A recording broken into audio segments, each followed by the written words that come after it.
سالاروں نے فوری طور پر چند خاص دستوں کی جانچ پڑتال کروائی۔ جب وہ ان کے بارے میں مطمئن ہو گئے تو انہیں وادی میں پھیل جانے کا حکم دیا اور وادی میں کسی بھی انجان شخص کی موجودگی پر اسے فوراً گرفتار کر کے پیش کرنے کا حکم دیا۔ یہ امکانات بھی ان کے ذہن میں موجود تھے کہ کوئی باہر کا شخص رات کی تاریکی کا فائدہ اٹھا کر لشکر میں داخل ہو گیا ہو اور وہ شاہی خیمے کو نظر آتش کرنے کے بعد تیزی سے لشکر میں سے نکل گیا ہو، یا وہ پہلے سے ہی لشکر میں موجود ہو اور اپنا کام پورا کرنے کے بعد فرار ہو گیا ہو۔ اگر واقعی ان کا اندازہ درست تھا تو یہ بات بھی یقینی تھی کہ وہ شخص زیادہ دور نہیں جا سکا ہوگا۔ نصف دن اسی کشمکش میں بیت گیا۔ کھوج لگانے پر مامور سپاہی پوری طرح چوکس تھے، مگر لشکر میں سے کوئی ایسا فرد برآمد نہیں کیا جا سکا جس کے جسم میں گندک کی مہک محسوس ہوئی۔ دوپہر ڈھلتے ہی یہ کام اپنے اختتام کو پہنچ گیا۔ پورے لشکر کو کھنگال لیا گیا مگر کامیابی نہ ہو سکی۔ سالاروں نے سپاہیوں کو اسی میدان میں رکنے کا حکم دیا اور ان کھوجیوں کو خیموں کی جانب بھیج دیا کہ وہ وہاں سے کوئی سراغ ڈھونڈ نکالنے کی کوشش کریں۔ اس کام کے لیے مزید افراد کو منتخب کیا گیا تاکہ کام تیزی سے مکمل ہو۔ پھر خیموں کی تلاشی کا کام شروع ہو گیا۔ سپہر کے قریب ان کھوجیوں کو ایک خیمے میں سے کچھ ایسا سامان ملا جس میں گندک کی بو رچی ہوئی تھی۔ فوراً یہ خبر سالاروں تک پہنچائی گئی۔ کامیابی کی اطلاع پاتے ہی وہ سب اس خیمے کی جانب آئے۔ وہاں پہنچ کر انہوں نے اس تھیلے کا خود جائزہ لیا جس میں گندک کی بو رچی ہوئی تھی۔ اس کے بعد ماہرین طلب کیے گئے جنہوں نے تھیلے اور اس کے لوازمات کا تجزیہ کرنے کے بعد اس خیمے کی بھرپور انداز میں تلاشی لی۔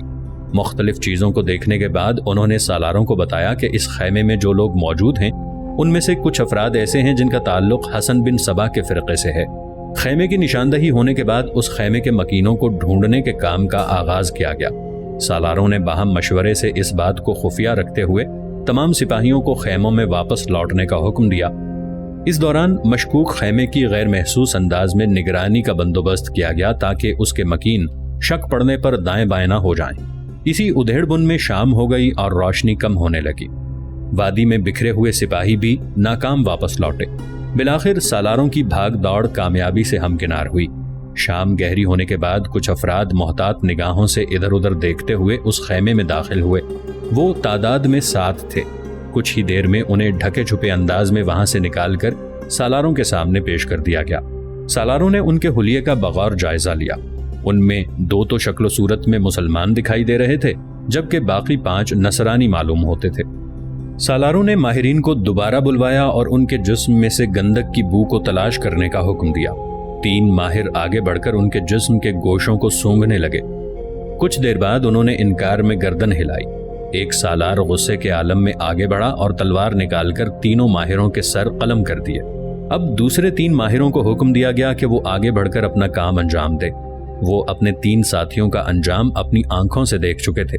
وہ خوفزدہ انداز میں آگے بڑھے اور ان سب افراد کو یوں ٹٹولنا شروع کر دیا جیسے وہ کوئی کھلونے ہوں۔ وہ 7 افراد کسی قدر سہمے ہوئے ضرور تھے مگر انہیں شاید یہ توقع تھی کہ ان پر کیا جانے والا شک کسی صورت ثابت نہیں ہو سکے گا۔ سالار نہایت خاموشی سے کھڑے ان کی حرکات و سکنات دیکھتے رہے۔ اچانک ایک ماہر کسی قدر پرجوش دکھائی دیا۔ اس نے نصرانی صورت کے ملزم کو بالوں میں گندک کی رچی ہوئی بو محسوس کر لی۔ اس نے اپنے ساتھیوں سے اس کی تصدیق چاہی۔ سب نے آگے بڑھ کر اس کے بالوں میں اچھی طرح سونگھا۔ گندک کی بو تو آ رہی تھی مگر بے حد ہلکی۔ پھر ان 7 کے سر ماہرانہ انداز میں سونگھے گئے۔ اتفاق یہ تھا کہ ان سب کے سروں میں گندک کی بو موجود تھی۔ کھوجی ماہرین کا کہنا تھا کہ خیمے کے گرد صرف 3 افراد کی نقل و حرکت کے آثار موجود ہیں جبکہ یہاں 7 افراد موجود تھے۔ گندک کی بو کی موجودگی ثابت ہونے پر ان 7 کے چہرے خوف سے سیاہ پڑ گئے۔ سالاروں نے ایک بار پھر صورتحال پر مشورہ کیا اور فوراً یہ حکم دیا کہ تمام غیر منگول سپاہیوں کے سروں کو سونگ کر گندک کی بو تلاش کی جائے۔ انہیں اس بات کا یقین ہو چکا تھا کہ ان کے لشکر میں فدائی موجود ہیں اور ان کی تعداد ان کی توقع سے زیادہ ہے۔ وہ کسی بھی دوسرے حادثے کی نوبت نہیں آنے دینا چاہتے تھے۔ غیر منگول سپاہیوں کو کھنگالنے کے بعد 13 افراد مزید ایسے مل گئے جن کے سر میں سے گندک کی بو محسوس ہو رہی تھی۔ یہ سب وہی افراد تھے جو غار سے نکل کر گزشتہ شام کو لشکر میں شامل ہوئے تھے۔ وہ جس غار میں مقیم تھے وہاں کسی قدر گندک کے اثرات موجود تھے جنہیں وہ محسوس نہیں کر پائے۔ وہ چونکہ عرصے سے گندک سے کھیلتے آئے تھے اس لیے انہیں محسوس نہیں ہوا کہ غار گندک آلود ہے۔ منصوبے کی تکمیل کے بعد انہوں نے قدرتی چشمے پر اپنے جسم کو لمبی زرد گھاس سے رگڑ رگڑ کر دھویا تھا۔